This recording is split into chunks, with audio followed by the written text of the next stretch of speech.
이런 걸 언제 느끼느냐면은 회사 생활 하다가 외국계 기업이라든지 이런 데 근무하다 보면은 과장님이 원어민들하고 전화 통화해야 될 되게 많았어. 근데 영업 많이 딸렸어요, 솔직히. 우선 잘 안 들리는 거야. 그리고 자기 표현도 자꾸 세게 하게 돼. 왜냐? 이 양반은 뭐든지 이런 지식이 없으니까 I don't understand 이래버리는 거야. 그 듣는 제프 뚜껑 열리죠. 뭘 자꾸 이해 안 된다고 그러세요 지금. 내가 저번에 다 말씀드렸잖아요. 이렇게 싸우기 시작. 그 과장님은 영어가 딸려서 그렇게밖에 못한 거야. 자기가 그렇게 기분 나쁘게 만들려고 했던 게 아니야. 내 의도는 그게 아니었어. 근데 이분은 I don't really do something 이라든지 I don't quite understand를 못하기 때문에 그런 불상사는 없도록 해야 되지 않을까?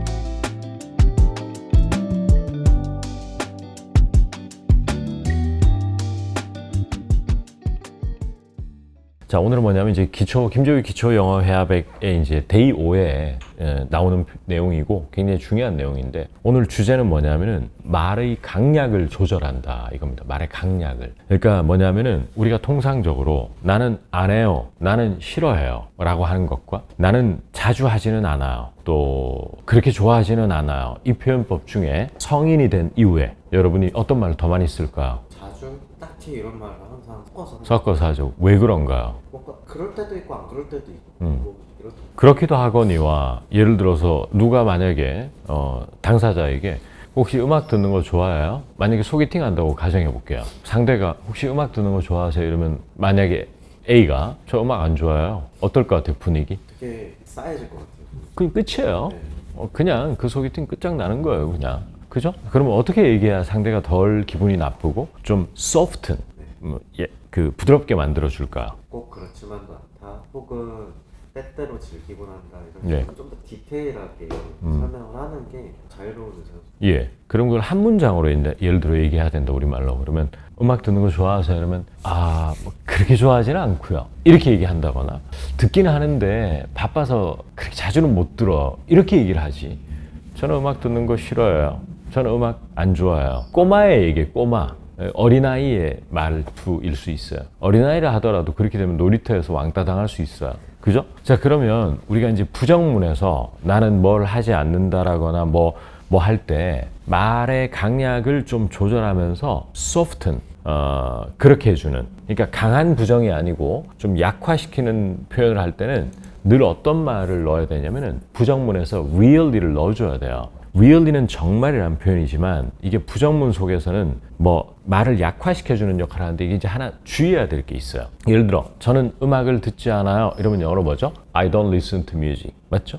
그 다음 저는 넷플릭스를 보지 않아요 이러면 I don't watch Netflix. 맞죠? I don't watch Netflix. 자, 그런데 뭔가 로봇 같은 말투죠? 맞죠? 그러면 저 음악 뭐 그렇게 많이 듣고 자주 듣진 않아요 이러려면은 don't 그 뒤에 really를 붙여서 I don't really listen to music. 이렇게 하면은 don't 다음에 really가 하면은 문장이 강하게 들리거나 강하게 부정하는 것을 한 템포 약하게 해주는 역할을 해요. 위치를 주의하셔야 돼. I don't really 이 어순으로 해주셔야 됩니다. I don't really listen to music. 그러면 저는 넷플릭스 뭐 그렇게 많이 보지는 않아요. 보긴 하지만 이러면 I don't really watch. I don't really watch Netflix. 뭐 much라든지 뭐 이런 걸 해야 됩니다. 그리고 이제 제 책에서는 이런 인물이 좀 나왔어요. 제가 뭐 그렇게 자주 외출을 하고 밖에 나가고 이런 스타일은 아니에요. 그렇게 많이 나가 다니지는 않아야 할 때 I don't really get out. I don't really get out that often. 이렇게 표현했어요. 그때도 really를 붙이면 문장의 톤을 한 템포 약화시켜주는 역할을 하는 거예요. 자, 그러면 지난 시간과 마찬가지로 이제 챗GPT의 어떤 활용을 제가 요즘 적극적으로 하고 있다고 말씀드렸어요.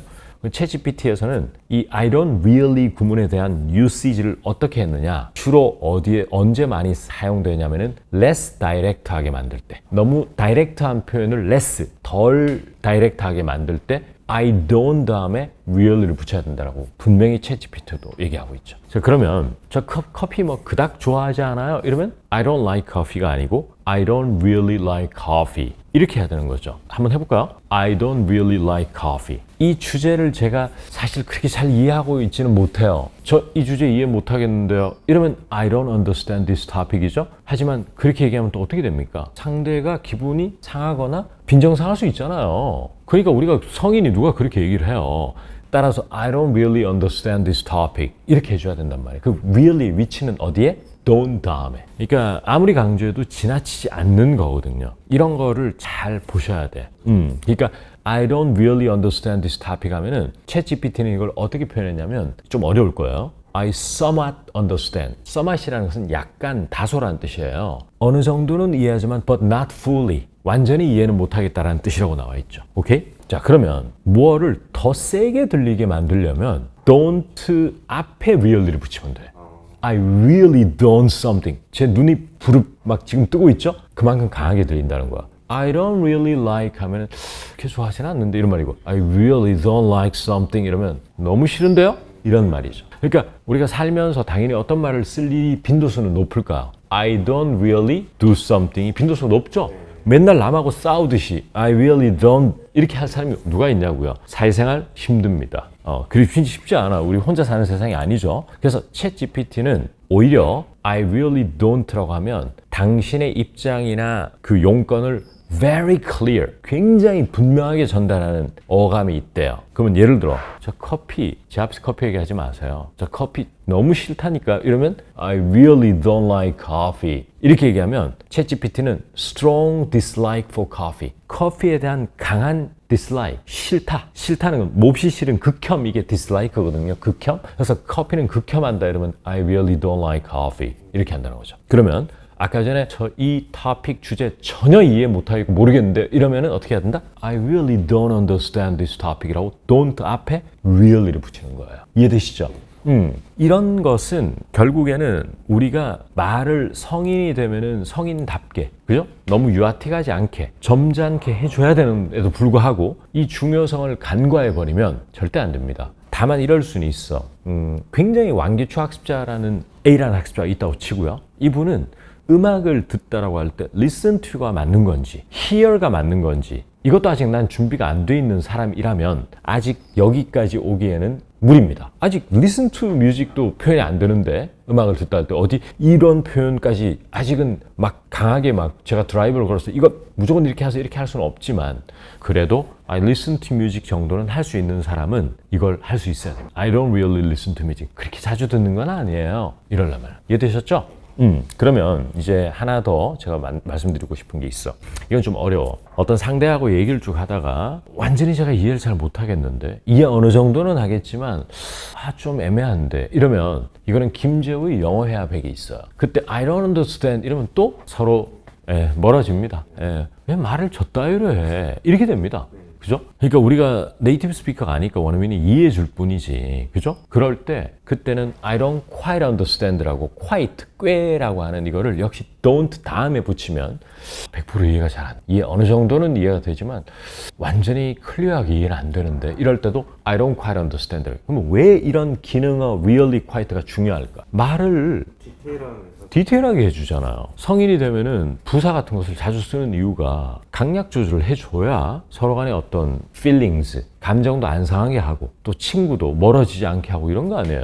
이런 걸 언제 느끼느냐면은 실제 원어민과의 사람 관계가 형성될 때 사람이 살다 보면 갈등도 생기고 또 우리가 회사 생활 하다가 외국계 기업이라든지 이런 데 근무하다 보면은 저도 회사에 있을 때 제 옆에 이제 프로큐어먼트 구매팀이었어요. 이제 구매팀 과장님이 원어민들하고 전화 통화해야 될 되게 많았어. 근데 영업 많이 딸렸어요, 솔직히. 그러니까 잘 안 돼. 우선 잘 안 들리는 거야. 그러고 자기 표현도 자꾸 세게 하게 돼. 왜냐? 이 양반은 뭐든지 이런 지식이 없으니까 I don't understand 이래버리는 거야. 그게 듣는 제프 뚜껑 열리죠. 뭘 자꾸 이해 안 된다고 그러세요 지금. 내가 저번에 다 말씀드렸잖아요. 이렇게 싸우기 시작. 근데 다행히 참 이게 웃긴다. 참 그러면 안 되는 것인데 발주처라 그래요. 그죠? 발주처라는 게 이제 오다 내리는 게 소위 말하는 안 좋은 문화인데 갑의 위치에 있게 되고 그 오다를 수주하게 되는 컨트랙터 같은 경우는 계약서에도 을이라고 아직 명시하고 있어요. 그러니까 우리 과장님한테 제프가 함부로 얘기는 또 못하는 거야. 막 기분 나쁘게 얘기하는데도 불구하고 언제 제가 그랬어요? 저번에 이해하셨다면서 이렇게 못하는 거야. 예 이렇게 하는 거야. 난 그걸 보고 참 느낀 게 많거든 사실은. 근데 어쨌든 저쨌든 간에 그 과장님은 영어가 딸려서 그렇게밖에 못한 거야. 자기가 그렇게 기분 나쁘게 만들려고 했던 게 아니야. I didn't mean it. 내 의도는 그게 아니었어. 근데 이분은 I don't really do something 이라든지 I don't quite understand를 못하기 때문에 그런 불상사는 없도록 해야 되지 않을까? 적어도 해외 업무 하신다면? 그렇죠? 저는 그렇게 생각하는데 어떻게 생각하세요? 습관화 시키는 게 맞습니다. 여러분 우리가 이제 기초 공부를 열심히 탄탄하게 하는 것도 빨리 이제 탄탄하게 만들고 인터미디엇 레벨로 올라가서 좀 더 섬세하게 말하기 위한 지금 기초 공사를 하고 있는 것인데 계속 여기에서 호적거리면 안 되거든요. 그래서 정신 바짝 차리고 해야 돼요. 왜냐하면은 우리가 상대말이 이해가 안 될 때는 좀 애매한 부분이 좀 있어서 이렇게 얘기를 해줘야지. 아니요, 저 이해 안 되는데요. 이렇게 계속 하고 있는 거야 우리가. 그거 생각하면 아찔하다니까. 정신이 번쩍 들어. 맞다. 이 정도밖에 못할 것 같으면 공부하면 안 되겠다. 이왕 시작했으면은 약간 좀 아리까리한 구석이 있어서요 라든지 조금 애매한 구석이 있어가지고요. 요렇게 얘기하는 것까지는 올라가 줘야 진정한 커뮤니케이션 하는 거구나 이 생각이 드시면서 A라는 학습자들은 좌절을 해서 포기할 가능성도 있고요. B라는 학습자들은 승부욕이 발동해서 나 해낼래, 빨리 하고 싶어 이렇게 되는 사람도 있어. 저는 B라는 사람들을 많이 배출하고 싶어요. 그러니까 이런 거 챙기지 않으면 나도 모르게 무례한 사람. 무례하고 완전 대여섯 살짜리가 되는 거예요. 엄마한테 투정 부리고 짜증내고 땡깡 부리고 그런 영화를 할 거예요? 안 되죠. 그렇지만 지금은 설사 땡깡 부리는 영화같이 들리더라도 차근차근 밟아 가셔야 된다. 하지만 제가 지금 계속 영상에서 강조하는 포인트가 뭐냐, 준비시키는 거예요 여러분을. 이제 기초를 한 5, 6개월 바짝 알뜰하게 살뜰하게 공부하고 이제 그 다음으로 올라갈 때 미리 인지를 좀 해줘서 제가 늘 말씀드리는 We are on the same page, 같은 생각을 가지고 영어 공부하는 그 어프로치를 맞춰가는 거예요. 조율해 나가는 거예요. 너무 지나치게 관용 표현이나 이디엄을 무차별적으로 외우는 것은 스피킹에 지장이 될 수 있다. 이런 말을 자주 해주시는 것도 처음에는 안다고 오는 사람이 훨씬 많아요. 뭔 소리야? 유튜브 이디엄 가르치면 나 기분 좋은데 왜 저 쌤은 그런 거 안 가르쳐주고 자꾸 저런 철학적인 얘기만 하는 거야? 이렇게 얘기하는 사람이 있거든요. 근데 절대 그렇지 않습니다. 제 말 잘 듣고 잘 따라오시면은 그동안 오랫동안 했다 안 했다 반복했고 늘 기초에서 제자리 걸음했던 사람들도 다 올라설 수 있어. 얼마나 어학을 잘한다는 것은 매우 기쁜 일이거든요. 그리고 챗GPT 얘기도 다음 시간에 또 해드릴게요. 왜 열심히 해야 되는지. 네네.